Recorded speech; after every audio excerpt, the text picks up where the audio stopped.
kedua akan mempresentasikan hasil diskusi dari kami yang berjudul Vertical Boundaries, Make or Buy, Integration and Other Alternative Verification yang disusun oleh Herlina Hera Pradian, Ilham Diga Darmawan, Dita Puspitasari, Raihan Ramadhani, dan Amadea Arinta Kusuma Putri. Pengertian diversifikasi. Diversifikasi dalam ekonomi ialah suatu usaha penganekaragaman produk dalam bidang usaha atau juga lokasi sebuah perusahaan yang dilakukan oleh perusahaan untuk atau guna memaksimalkan keuntungan sehingga arus kas pada perusahaan itu dapat atau bisa lebih stabil. Pengertian diversifikasi menurut para ahli. Yang pertama, menurut Kotler.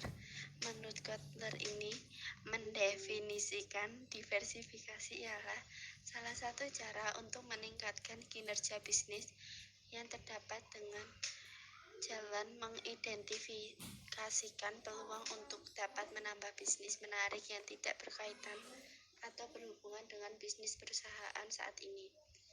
Yang kedua, menurut Effendi. Menurut Effendi juga mendefinisikan mengenai diversifikasi ini. Menurutnya, diversifikasi ialah suatu perluasan pemilihan barang serta juga jasa yang dijual oleh perusahaan dengan cara menambah produk baru ataupun jasa maupun memperbaiki tipe, mode, ukuran, warna, jenis dari produk yang sudah terdapat dalam rangka memperoleh laba maksimal. Tujuan perusahaan melakukan diversifikasi. Yang pertama, pertumbuhan nilai tambah. Pertumbuhan nilai tambah dapat terpenuhi saat investasi sebuah perusahaan memberikan keuntungan untuk perusahaan. Yang kedua, meratakan risiko. Dengan investasi terhadap beberapa usaha, maka dampak risiko suatu usaha tidak terlalu berpengaruh pada perusahaan karena dapat diimbangi oleh return dari usaha lain. Yang ketiga, mencapai sinergi. Kombinasi antara segmen usaha dapat memiliki kemampuan untuk mencapai sesuatu bila dikerjakan secara bersama dan mensinergikannya. Yang keempat, mengendalikan pemasok dan distributor.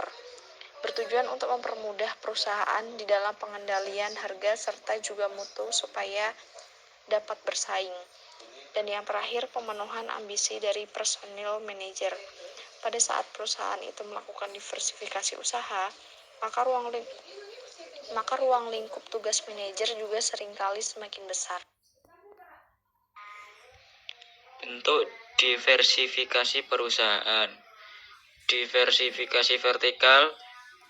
Bentuk diversifikasi vertikal ini merupakan diversifikasi dari atas ke bawah, bahwa tiap-tiap perusahaan secara bebas memasarkan produknya atau tidak harus ke bawahnya.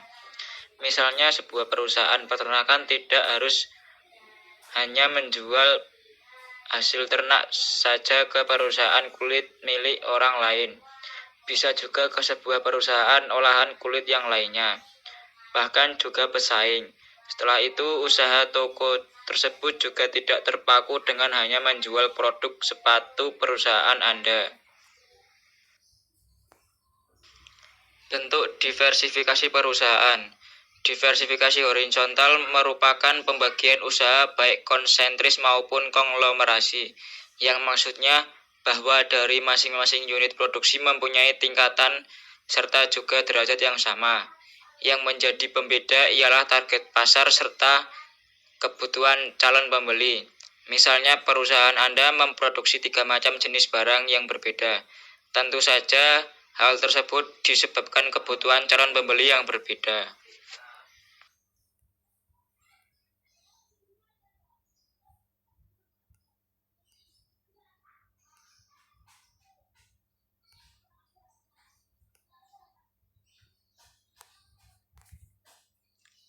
Yang selanjutnya adalah macam-macam strategi diversifikasi terbagi menjadi dua.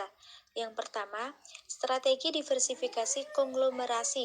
Strategi ini adalah strategi menambahkan produk baru yang dipasarkan pada pasar baru yang tidak berhubungan atau berkaitan dengan yang ada sekarang ini.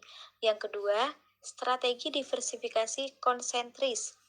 Strategi ini adalah menambahkan produk baru yang masih terdapat hubungannya dalam hal kemasan teknologi, fasilitas bersama, atau juga jaringan pemasaran yang sama dan produk yang ada sekarang ini. Manfaat disverifikasi.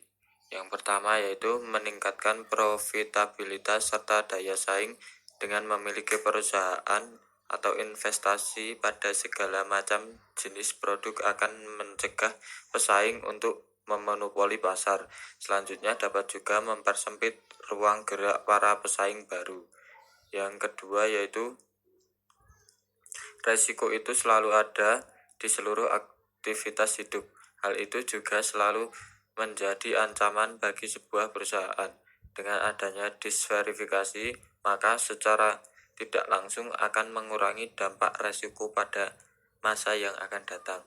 Yang ketiga yaitu apabila satu unit usaha mengalami kerugian, bahkan nyaris gulung tikar, masih terdapat unit usaha lainnya sehingga masih bisa survive.